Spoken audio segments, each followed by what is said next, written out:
Ardian Nuansa kali ini akan membacakan sebuah cerpen karya Mahfud Ikhwan yang berjudul Mufsidin Dimakan Kucing. Saya ambil dari kumpulan cerpen Belajar Mencintai Kambing. Mufsidin Dimakan Kucing. Sebelum berangkat ke Malaysia, konon ia sembuh setelah makan 5 ekor kucing. Itulah mungkin puncak keliaran Mufsidin setelah bertahun-tahun hidup dari satu pasungan ke pasungan lain. Gila, atau setidaknya begitulah anggapan orang-orang.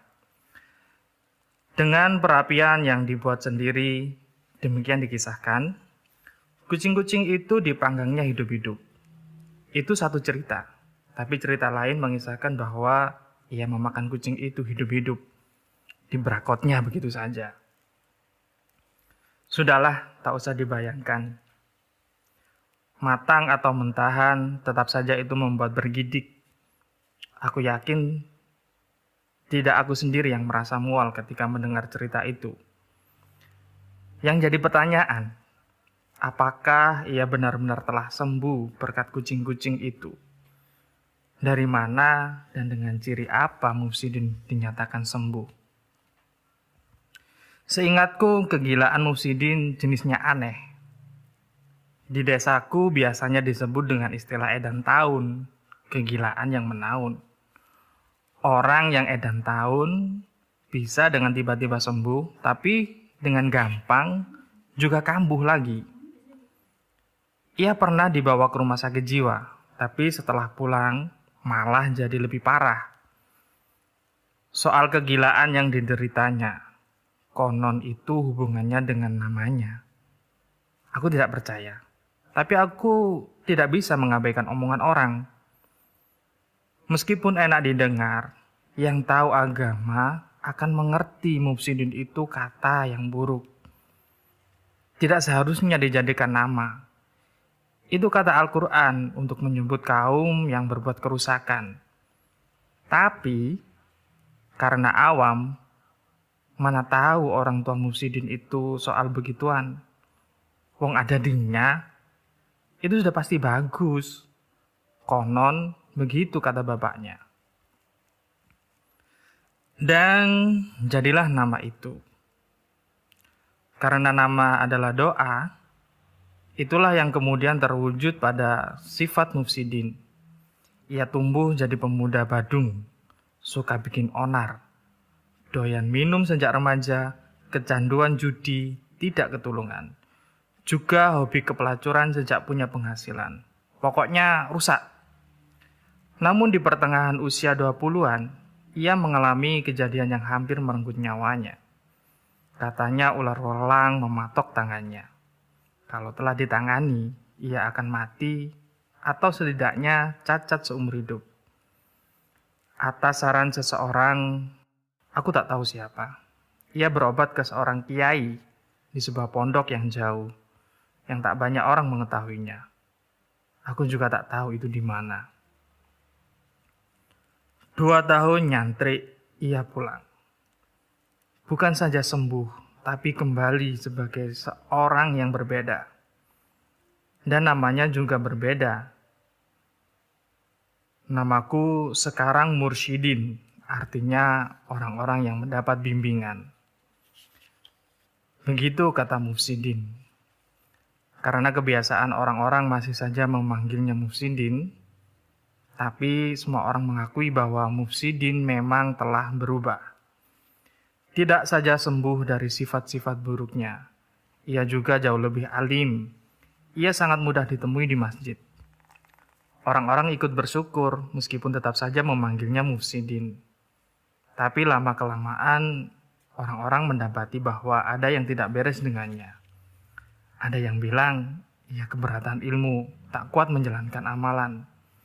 Tapi kebanyakan orang lebih sepakat bahwa ia tak kuat menanggung perubahan namanya yang sangat bertentangan. Jika tak benar-benar kenal Mufsidin, sulit untuk menyangkanya gila. Baru melewati tengah usia 30-an, 7 tahunan lebih muda dariku, ia punya tubuh tegap, dan senantiasa berpenampilan bersih, bahkan cenderung terawat. Tak ada penampakan bahwa otaknya miring, belum lagi soal kedekatannya dengan masjid. Kalau saja ia takwah, mungkin tak salah jika aku mengatakan dia salah satu orang yang paling alim di antara kami.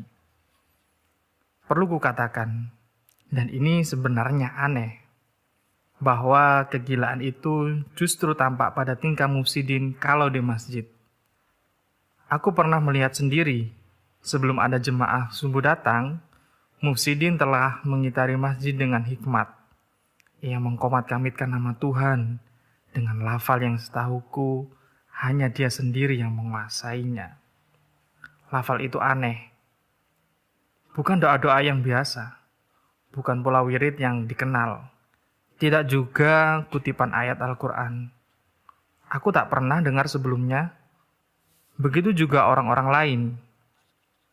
Di masjid pula, Mufsidin pernah mendebat khotib Jumat yang dinilainya salah menyampaikan nasihat.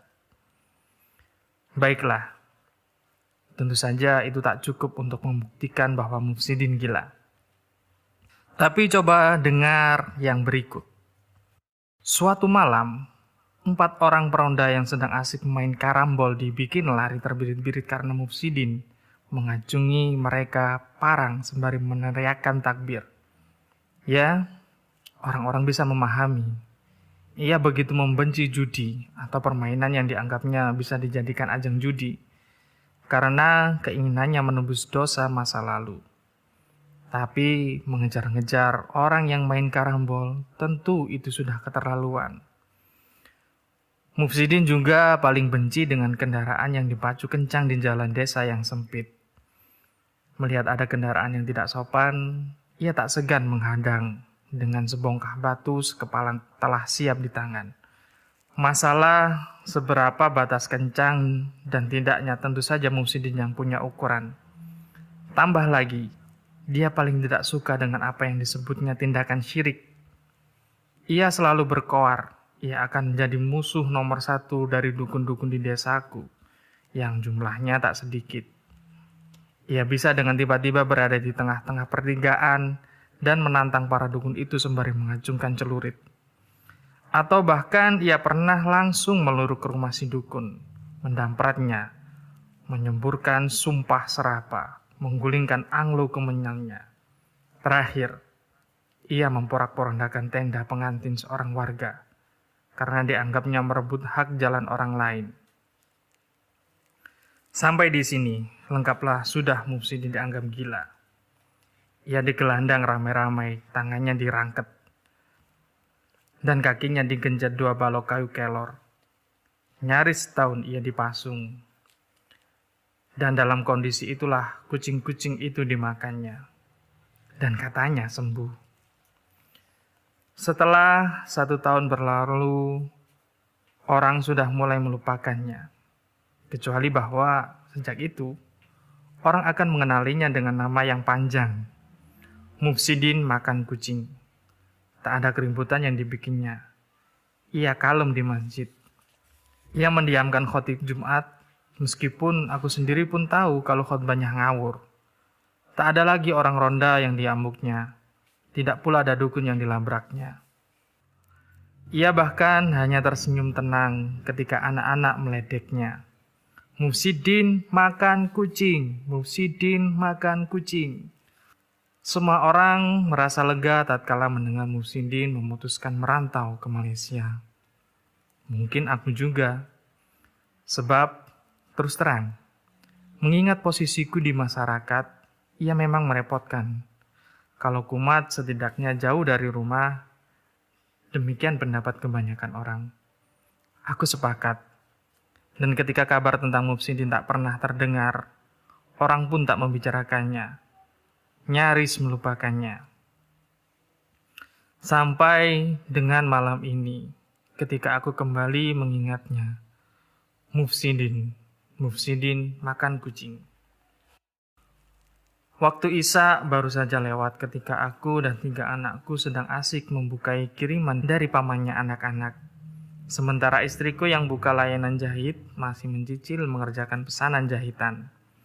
Kahar, adik istriku, yang sudah hampir 10 tahun berada di Malaysia, mengirim sekadar mainan buat para keponakannya.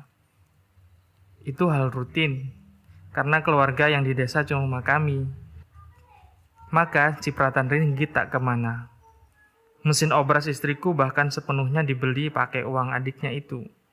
Untuk sekedar uang jajan Adi, anak sulungku yang nyaris seperti anaknya sendiri, Kahar bahkan menjatahnya. Seperti biasa, barang-barang itu dititipkan lewat orang yang pulang. Kali ini yang pulang adalah Suhadi, Tekong TKI, warga desaku sendiri. Assalamualaikum, suara ibu-ibu. Seorang pelanggan jahitan istriku masuk. Daster saya sudah selesai, Bu Kades? Ia bertanya.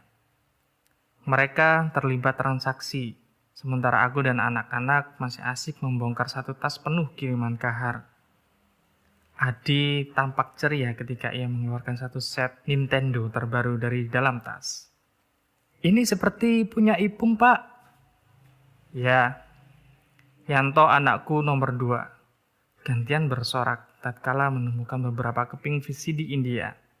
Itu kesukaannya. Pak, ini Amir Khan. Ia teriak kegirangan. Tapi playernya kan rusak, Yoto. Ia meneruskan. Ya, nanti habis panen, jawabku. Lama. Telepon balik saja, Pak. Anakku tertua mengusulkan. Baru dapat kiriman ya? Tanya ibu yang tadi menanyakan daster itu sama istriku. Dari Kahar ya? Iya, istriku menjawab. Kabarnya baik kan? Iya, sudah kawin Yutun. Dapatnya jauh, Riau. Ini foto istrinya. Istriku menyodorkan foto 3R yang dikirimkan bersama mainan anak-anak. Perempuan itu tiba-tiba menerawang. Ya, begitu seharusnya, ia menggumam. Mursidin, bagaimana kabarnya? Istriku bertanya. Maksudnya pasti untuk memecah kebukuan. Tapi malah membuat perempuan itu lebih lama terdiam. Dia Muslihatun, kakak perempuan Mufsidin. Belum ada kabar, jawabnya setelah lama terdiam. Tidak tahu kenapa Din tak pernah kirim kabar. Surat tidak, telepon juga, apalagi uang. Padahal sudah lewat 2 kali maulud. Ya, kalau di sana kerjaan seret, lebih baik pulang saja. Tidak kirim, sebenarnya tak apa. Yang penting keluarga di rumah diberitahu apa baik-baik saja di sana. Atau gimana gitu. Atau kalau bukan ke kami ya setidaknya ke anak perempuannya, si Atin. Walaupun sudah cerai sama Sinis, Atin itu kan tetap anaknya. Ia harus tahu soal bapaknya. Ya, aku sudah rela. Sapi satu dariku itu tidak kembali. Aku ikhlas. Utang yang 300.000 pada Sumardi juga biar diganti pedet keponakannya. Aku tak apa, asal keluarga di rumah ini tahu kabarnya. Aku dan istriku gantian terdiam ketika melihat perempuan itu memerah dan bibirnya tampak digigit. Ia terisak. Itu sebenarnya pemandangan yang biasa di kalangan perempuan desa sini yang hampir semuanya punya famili yang jadi TKI. Tapi aku miris juga. Titip siapa kiriman Kahar? Tanyanya tiba-tiba sembari buru-buru mengucek matanya.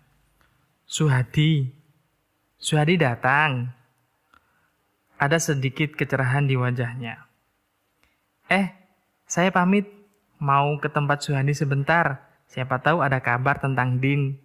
Daster saya bawa dulu ya. Kurangnya saya bayar besok di pasar. Assalamualaikum. Perempuan itu bergegas. Ia tampak bersemangat. Kami mengepaki kiriman yang baru saja dibongkar. Adi dan Yanto berebut Nintendo yang baru saja mereka dapatkan. sembari tak henti-henti merengekkan player.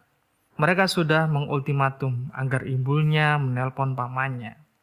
Padahal pada saat yang sama, istriku tengah sibuk menenangkan Yeti, anak bungsu kami, yang menangis karena boneka Teletubbies yang dijanjikan pamannya ternyata tidak ada. Tak sampai setengah jam, dari terpaan lampu taman di halaman rumah Suhari yang terlihat dari teras rumahku, Muslihatun terlihat berjalan pelan, guyu. Tak ada lagi semangat sebagaimana terlihat saat ia pamit dari rumah kami. Aku sudah menebak. Aku bahkan sudah tahu. Ia melintas di depan rumah kami. Bagaimana Yutun? Ada kabar soal Din? Aku basa-basi bertanya. Tak ada Pak Kades. Katanya sudah lama tidak ketemu Din. Ia pamit untuk lalu, langkahnya gontai. Aku masuk dan ikut membantu membujuk anak perempuanku yang masih saja merajuk. Sampai jauh malam, ia tetap merengek. Ia baru berhenti ketika capek menangis dan tertidur di dalam dekapanku. Saat itulah aku teringat dengan Atin, anak perempuan Mufsidin. Setahuku ia seusia anakku, tapi tak seperti anakku. Ia tak akan pernah lagi mendapat pelukan bapaknya. Aku sudah tahu, sudah kukatakan tadi. Suhadi sendiri yang menceritakannya, dan Kahar menguatkannya. Mereka sama-sama berpesan agar aku tak menceritakannya kepada siapapun, karena pasti hanya akan bikin repot. Tidak saja mereka berdua yang menjadi saksi peristiwa nahas itu, tapi juga aku sebagai kades. Apabila hal ini diketahui khalayak, apalagi pihak berwajib. Sekitar setahun lalu, Suhadi menyelundupkan 47 TKI tak berpaspor, yang mana Kahar menjadi bagiannya.